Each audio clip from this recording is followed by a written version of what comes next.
Hey guys, it's Brad with BoatWorx. In the office this morning, going to start editing some footage I did for you guys. Plus, in between when I saw you last, we went down to the Great Exumas for a week and a half and just trying to get into the roll of things here again. You know how it is when you blast off for vacation and come back. It's like, got to get in that groove. Just been busy. As soon as I got back, it was hit the ground running. Sold a 2020 22-foot Mayak M2 yesterday. Customer's supposed to pick it up today, and waiting for parts on the YellowFin. Hopefully they come in by Friday. Got a really sweet YellowFin dash panel with all Boca buttons. Had New Wire Marine do that. Shout out to New Wire Marine. They do great work without a doubt. Their turnaround times are awesome. Just like everybody, they get jammed up at work, but they're realistic with their times, which is great. And the quality of the stuff they put out is just phenomenal. And I will show you that as we start installing all this stuff on the YellowFin. But in the meantime, I'm going to get to making this video for you guys, and we'll go from there. If you got any questions, please holler at me, let me know. Greatly appreciate it. I like seeing the comments.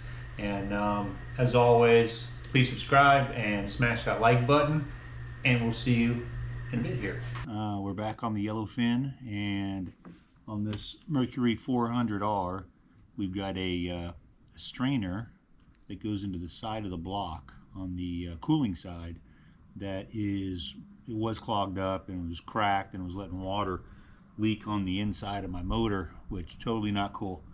But what I'm going to do is I'm going to walk you through fixing it real quick. I've already pulled the old one out. They can be finicky to get out, but I'll show you what we got here and we'll go from there. Alright, so the first thing I need to do is remove this cowling off the motor.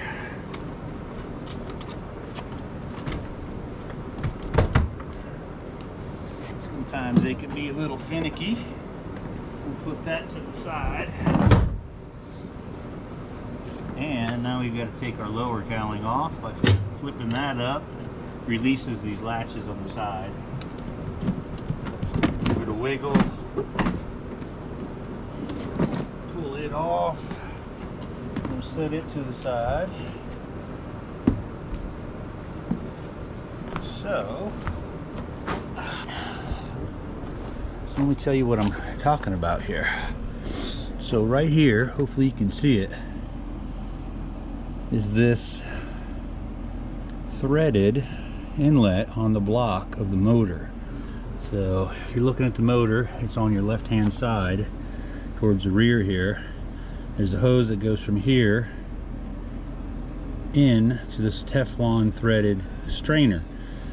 When I say strainer, it does have like a basket in it, so it can get clogged with debris, and you want to check it. Also, they tend to split after a while from hot and cold always, and it'll start bleeding water into here or spraying water.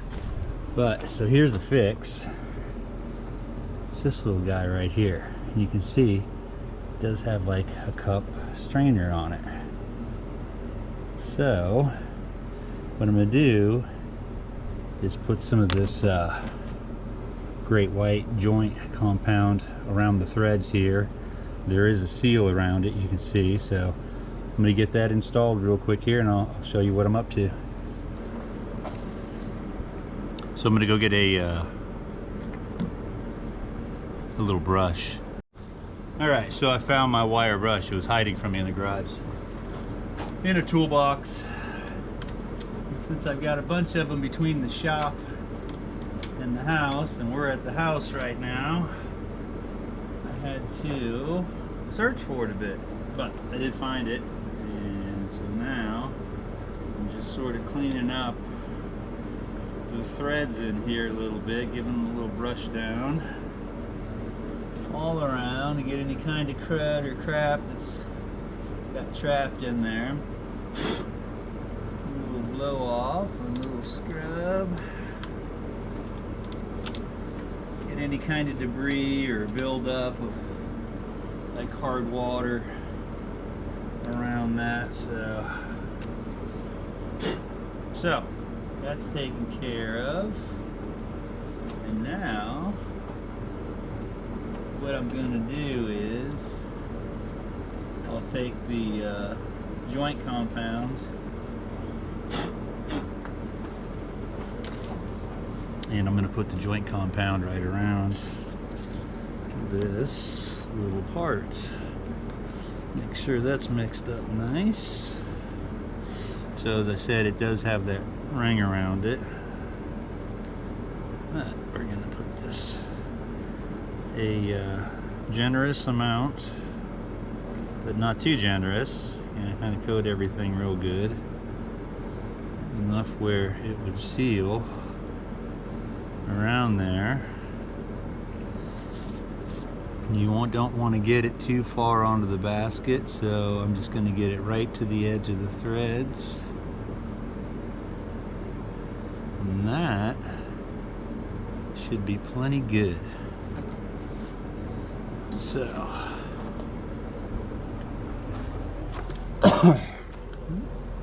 So now I'm going to put this into here, which it can be a little tricky. It's kind of a tight spot.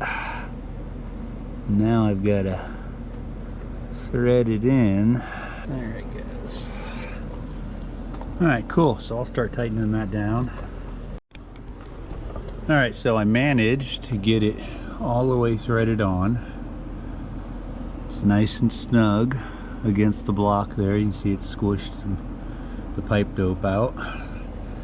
So next I just need to put my hose on here to here. It's a little U-shaped piece of, or 90-degree piece of hose.